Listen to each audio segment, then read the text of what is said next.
At the end of February 2026, the United States launched its first attacks on Iran, killing its supreme leader at the time, Ayatollah Ali Khamenei. Since then, other Gulf countries have been roped into the conflict. Global markets have fluctuated, key oil production facilities and passages have been affected, and dozens have been killed in the crossfire. I'm Haya Panjwani. On this episode of The Story Behind the AP Story, we hear from the reporters on the ground covering the Iran war. The conflict is ongoing and rapidly developing, so some circumstances may have changed.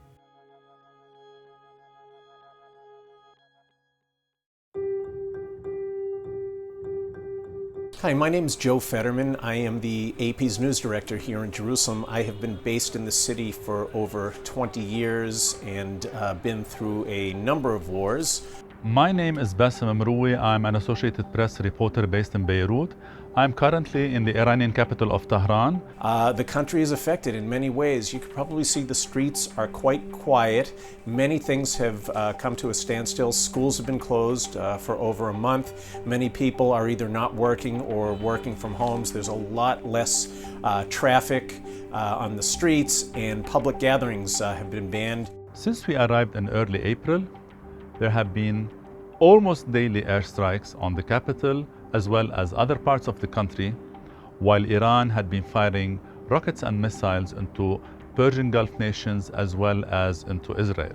The airstrikes by the United States and Israel happen almost every day until the ceasefire went into effect, and we could hear the thuds, we could hear planes flying at low altitude over the city. This one, of course, does feel different in many ways.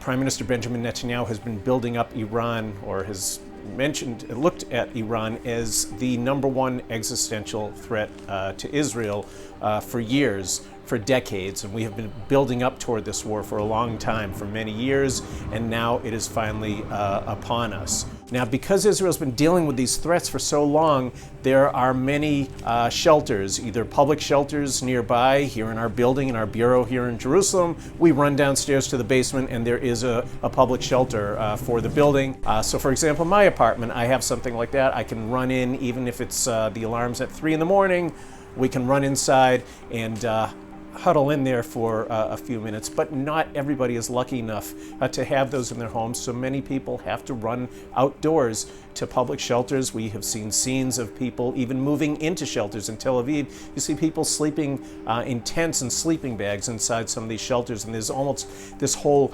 underground lifestyle that has come around in Tel Aviv. And John Gambrell is based in the United Arab Emirates. I'm in Dubai in the United Arab Emirates, and this is where I typically work out of as the news director for the Gulf and Iran for the Associated Press.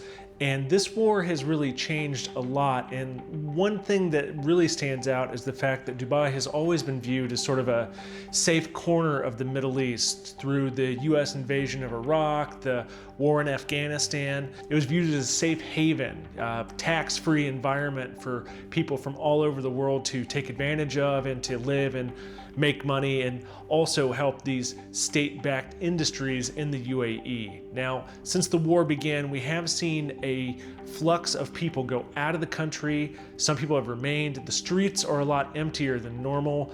Schools have basically closed up. We've had all the students go to distance learning. They're at home. Now, it remains unclear sort of for the wider UAE what the future holds, because just in the last little bit, we've seen more and more attacks by the Iranians target oil infrastructure, petrochemical plants, even businesses. Right here in Media City, where I am, about 500 meters away, there was either an Iranian drone strike or an interception or something that damaged the headquarters of Oracle, that American tech company, and it blew a hole through part of the building. Iran fought a war against the United States and Israel for 12 days in June last year.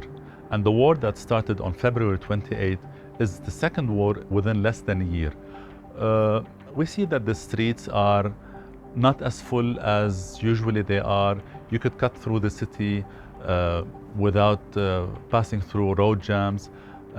We didn't see panic within the population. We didn't see any rush to the market. So people are used to war. They fought a war against Iraq for 8 years, from 1980 to 1988. and then again, as I said before, the 12-day war before, and the current war. So people are not panicking. We have been at war really since October 7th, 23, 2.5 years of war. Now, there was a ceasefire that's mostly in Gaza as well as Lebanon, but things had slowed down since a ceasefire was reached between Israel and Hamas back in October. So there had been kind of low-grade fighting, and we were under the impression that the worst was behind us. Then sirens went off on that Saturday morning, February 28th, and we felt that like we were back in the fall of 23. Here we are back in a full-fledged war. Now, the feeling in the country at the beginning, there was a lot of support for this war. People have felt threatened by Iran. Remember all of these conflicts, whether it's Hamas in Gaza, Hezbollah in Lebanon, everything goes back to Iran. Iran is the one that funded and armed these groups. The first day of war, Israelis tend to line up behind the government. There's a lot of adrenaline and there's a lot of patriotism, I think, at play. But the longer these wars drag on, the more divided the country becomes, the more fatigued people become, and they start to ask questions. Now, the polls still show some solid support for this war. People do think the war is justified. They do think that Iran is a serious threat, but you do see that support is softening in some of these polls, and the longer this goes on, the more likely it is that those numbers will continue to drop. So since the war's begun, there have been a series of escalating moments, and one of the most important has been the Strait of Hormuz. The Iranians have continued to basically attack ships, tankers, other vessels in the Persian Gulf and the Gulf of Oman and in the strait itself. That strait is the narrow mouth of the Persian Gulf. Through in peacetime, about 20% of all oil and natural gas traded passes. Now, it's also really important for urea and fertilizer and other things that really make the global economy tick, make crops grow, and make sure that cargo gets from China to other places in the world. So that's just been shut off. On Friday, April 17th, U.S. President Donald Trump and Iran's foreign minister said that the Strait of Hormuz is now fully open to commercial vessels. The United States and Israel have been demanding that Iran does not enrich uranium at all, and that it gets rid of its stockpiles of enriched uranium. Iran is insisting on enriching uranium to low levels, and Iran has hinted in previous negotiations that came before the war that it's ready to give the enriched uranium it has, the stockpiles, to a third country, most likely Russia.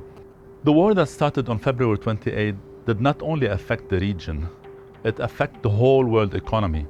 The war started with attacks by the United States and Israel on Iran. Iran retaliated by closing the Strait of Hormuz, which is the narrow passage on the tip of the Persian Gulf. Before the war started, nearly 20% of the world's oil supply used to pass through this passage. And the passage had been closed since then. Now it's supposed to open anytime because of the 2-week truce. The longer this war goes on, the worse things get, not only for Israel, but for the entire region. Those trends that I talked about with the fatigue, the people questioning, how long can this go on? How much can the army keep on fighting after 2.5 years of this? Political leaders, military leaders have said that the army already is stretched thin. Do they have enough air defenses to keep shooting down all of these missiles? So there are lots of questions, and there will be more and more questions and more of a debate here inside of Israel. And if the fighting continues, it has rippled already across the region. We have seen Iran turn its missiles not only at Israel, but also at U.S. allies, at the UAE, at Qatar, other countries, Bahrain, in the region. And the more the fighting goes on, the worse it gets. Overall, economically, this has had a major impact on the global economy. Oil, natural gas infrastructure has been attacked, and shipments that are needed to basically, put gasoline in pumps or in Asia or get jet fuel into aircraft. Those supply lines are starting to be affected. We're starting to see some countries begin to hoard, begin to ask people not to buy so much gasoline or diesel fuel. And we've seen prices really shoot up. And those higher fuel prices will have a knock-on effect for consumer prices, because every good that's in a store has to get there somehow, whether that's flown on an airplane or driven by a truck powered by a diesel engine.